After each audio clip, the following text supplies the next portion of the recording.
Good morning, good morning. We are getting an early start, just after 6 right now on a Tuesday. And going to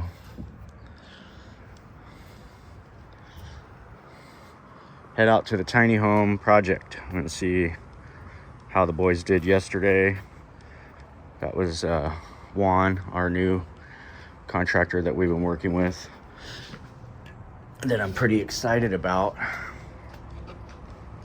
Is his first day was out there yesterday, so I'm kind of curious to see what's happened between now and the last time I was out there. Come on, let's go, Sadie. Come on, let's go. We gotta go. Yeah. Okay. Go ahead, get in the car. She never jumps, she just walks. She walks right in. Bud has to hop. So they haven't got to go with me for a day or two, so they were really anxious this morning. And I figured, well, it's not gonna be too hot. And we don't have to be, we're just kind of driving around. So I'm gonna let him out, or I'm gonna take him.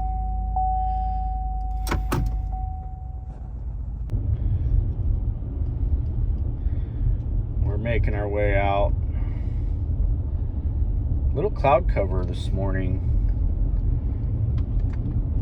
so I don't think that's gonna affect the temperatures much. It's pretty cool right now, but it's definitely, I think it's gonna get hot. It seems like the weather's saying it's supposed to get a little hotter the next few days. Every time I turn the camera on. Every time. I guess I should start wearing it. I know. My grandpa never wore his seatbelt, and he was like steadfast on that. He wouldn't wear one, and I don't know why. He was always worried about like being trapped in the vehicle during an accident. And I wear it sometimes, but probably should wear it more.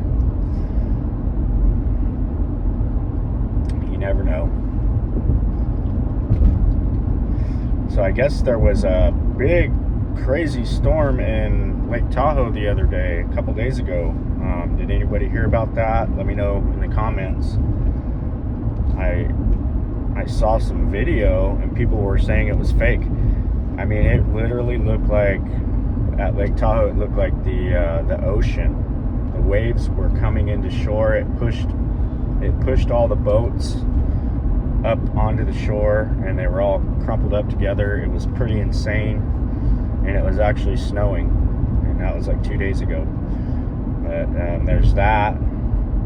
Obviously, there's the Iran and Israel conflict that we've been watching pretty closely. I think everybody's watching that now. That's so the mainstream media has really taken a hold of the Iran and Israel, and I'll tell you what,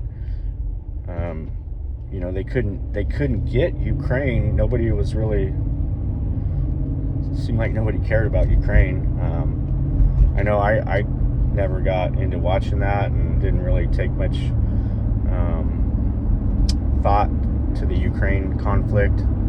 I know we're still hearing about that too, but the Iran and Israel thing is taking front and center stage, and it's definitely, the mainstream news outlets they're getting a lot of watch time on this ordeal. And I heard something yesterday, my conspiracies, but Iran holds 20% of the world's oil supply. So I didn't really know that. I knew they had, oil, and that may or may not be correct, but that's the information that I got yesterday, was that Iran does hold that, and that the US dollar, since it's not backed by gold any longer, since the late 70s, has been backed by petrol, by the oil. So that's why we have a lot of but relax. So the dollar or the oil, basically there's like agreements and things like that in place that the oil has to be traded using US dollars. Like that's kind of like some laws that were passed way back when, and they essentially, the information that I'm hearing is that the US has wanted a regime change in Iran for a long. I guess a lot of people do, but a big component of that is the oil, and just like Iraq and everything else, oil, money. It's all at the end of the day, it's always that money, right? And I mean, it makes sense to me. The US dollar, it really has nothing backing it because they're printing it like crazy. The only thing that's really backing the dollar is oil, and the fact that oil has to be traded in US dollars all over the world. That's kind of the only thing keeping the dollar up, because there's no gold backing it that we know of. They won't let you in Fort Knox. You can't. Pretty much, there's no gold in there, or wherever the gold's at. It's not in there. But let me know your guys' thoughts on all this. That's kind of some of the information I got, and I'm just kind of throwing it back out there. I don't know where we're headed. Hopefully they resolve things and everybody gets along, but it just never seems to happen. It seems like, somewhere in the world, always, there's got to be conflict. And I think that's the way history's gone, and we're still doing that. So all we can do over here in the good old US is just work hard, do our best, and hopefully there's not some big crazy, Iran says they've got some surprises for us too. I've heard that. I don't see how they could bomb us or any of that. The country's just way too big for that. And I think the only thing they could really hurt us is, the power grid or the internet going down, and just take away the power and the water. If they could figure out how to do that, we'd be in a lot of trouble. A lot.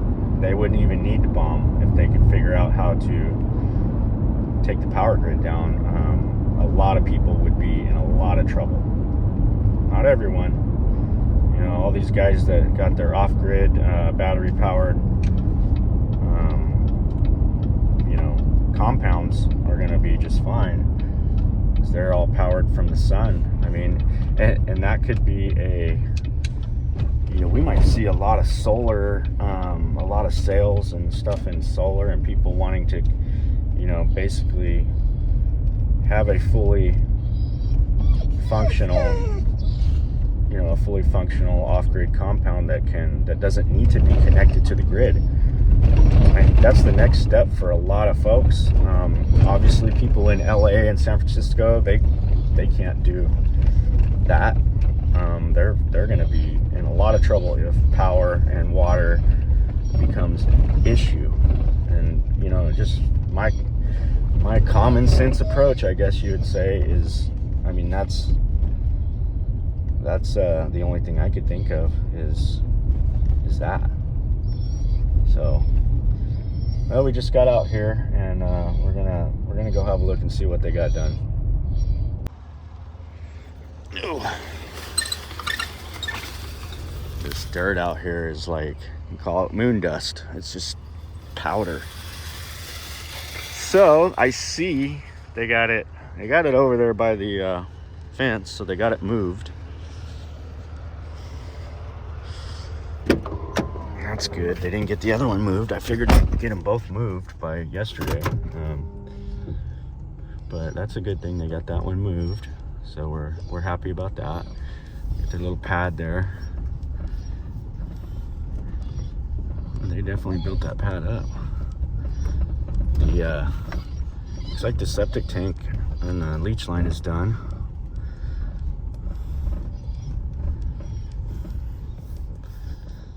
Definitely need some more grading, but other than that, it's looking pretty good. All right, we'll let them out. Of course, they gotta check everything out.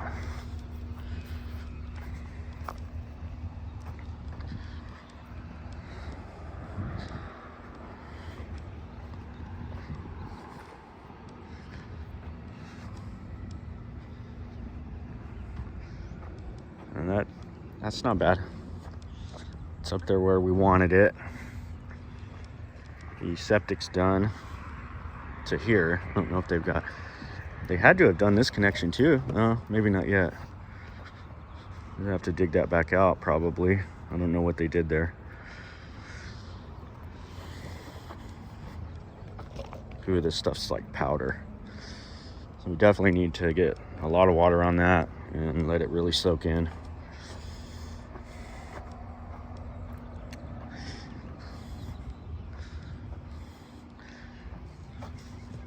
Guess we'll go next door and see if they were able to do any work on the inside of that one.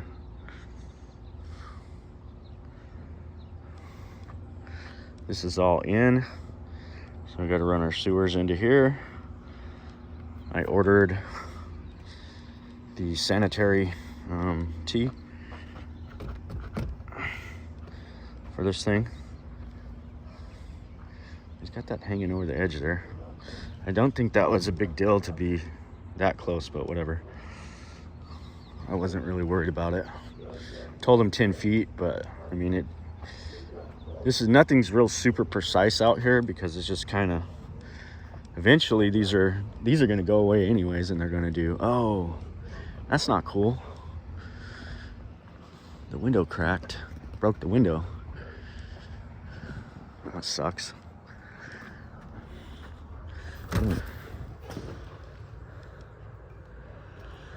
Yeah, it definitely, yeah, the thing flexed. Did it crack any of the drywall? That's what I want to know. Didn't seem to. Yeah, everything held up pretty good. That damn window cracked. That's not cool.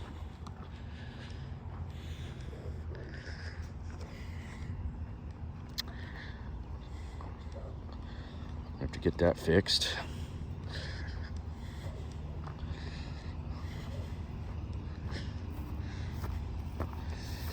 All right, let's go next door and see if they did anything on the other one. All right, here, it's only 59. It's actually kind of chilly. I can smell the moisture in the air. I think it has to do with the farmland, but so what we were doing the other day was over there, and that was that cleanup. And I was talking to the owner last night. We had a call last night. See, he owns all the way to the road here. This is 40 acres. It goes from that building. It actually cuts in behind, but well, I believe that fence line, if it just carried through, this is the 40 acres. There's a 20 and another 20 here. 40 total. And he had a pretty cool idea. We were talking about the RV park that we might be involved in up in Nevada. And I think he wants to put an RV park out here. We've already got water. We got a well. This could be an interesting development if he wants to put up the cash to do it. We'd get this thing, try to get it figured out to put a park here. Maybe a short-term park, I don't know. You can see, so this is the 40, and then this is 160. We've talked about that with all the buildings. And then all those buildings down there. There's a lot of time, or a lot of land out here left to develop. If I can get it to work right, it could work in our favor. We might even end up with a couple of these parcels for some sweat equity type stuff. So I'd be pretty happy with something like that. Even I wouldn't mind having a building out here for myself. It's not too far from our house, and you'd have a nice building, and your yard and everything out here wouldn't be a bad place to be. It's on the west side of town. Everything's, in the next 10 years, everything was actually going to be moving this direction anyway. So just thought I'd share that with you guys. Kind of what's some of the stuff in Bakersfield that's on the burner. Trying to cook up some deals. See if we can make something happen. Here's an interesting deal. I picked these all up. These were from FEMA, and they are pressure. They pressurize the water and they heat the water. They're for off-grid type facilities. You can convert these and use them on a house. It's got a tank in here, so you can gravity feed that tank. It's a 300-gallon tank. It's basically a glorified water pressure and water heater system. And so I got 14 of these, and I got a really good deal. These units new sold for over $20,000. They were like $24,000 a piece is what they sold for. And I'm not even going to tell you what I got these for, but it wasn't very much. So now I'm trying to sell these off one by one or in a bundle of 5 or 6, and I'm offering them right now. I'm offering them at $2,500 a piece. They're very well built. They have all the stuff, the tank, the control system here, and they got owner's manuals in here. And these ones here, they set on a really nice skid, so that you can just pick them right up with a forklift and move them. Oddly enough, the nicer ones over here are sitting on a wood skid, it's a nice skid, but they are, you can tell they're a little beat up. Yeah, $2,500 a piece on these. Anybody out there in YouTube land looking for something to convert that they can pressurize an off-grid compound, a mobile unit, a house even, those things are going to heat your water and they'll pressurize your water. It's basically a glorified water heater, and I'm trying to get $2,500 a piece for them. I've had a lot of people interested in those, and haven't sold any just yet, but here again, we're doing all this trade out work and things like that, and I keep acquiring these things, and then I got to figure out how to get rid of it, because I'm trying to make a little bit of money on it, not trying to get rich, but the idea is to acquire it for less than what you're selling it for. So obviously I got them for less than $2,500 each, but which I thought was just a giveaway. I mean, you could probably take them apart and pull the motors and the control panels and everything and sell all that stuff by itself for the $2,500, and then you'd still have they're all fully insulated. They're heavy duty, like a Artec foam type insulation. Everything's, I mean, they're like a little ice box, and everything stays insulated and all that stuff. So let me know what you think about those in the comments, and if anybody might have a use for something like that. All right, now we're back over at the Condor 150, and I just sent this over to a guy that might be interested in buying it. So I'm asking $20,000 for this thing, and I don't think that's out of the question. I think that's actually a really good price. It's got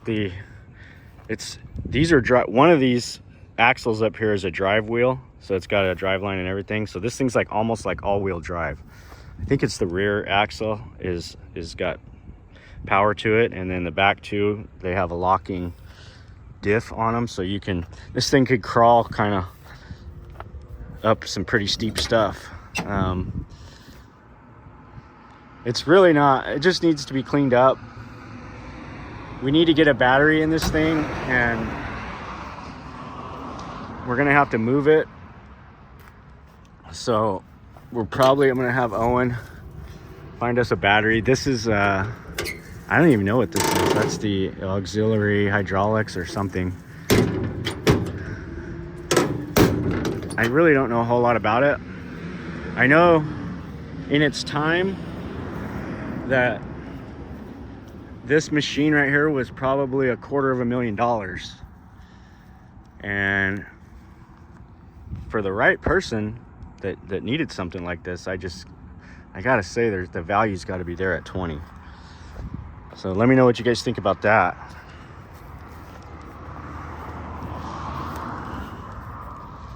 This guy's getting his yard set up. He's got his office. We did those a while back. And next thing we gotta do is get this last little bit of stuff here out. And they're going to come in and they're gonna do the road base and all that. And he'll get this yard rented out. And he's doing really good on getting these things rented out. So it's fun to watch. I wish it was my stuff that I was renting these out, and I'd be ready for retirement if I had just this one property and was able to just maintain and rent to tenants. This would easily cover my cost of living and more. And then I could just do videos of traveling around with you guys.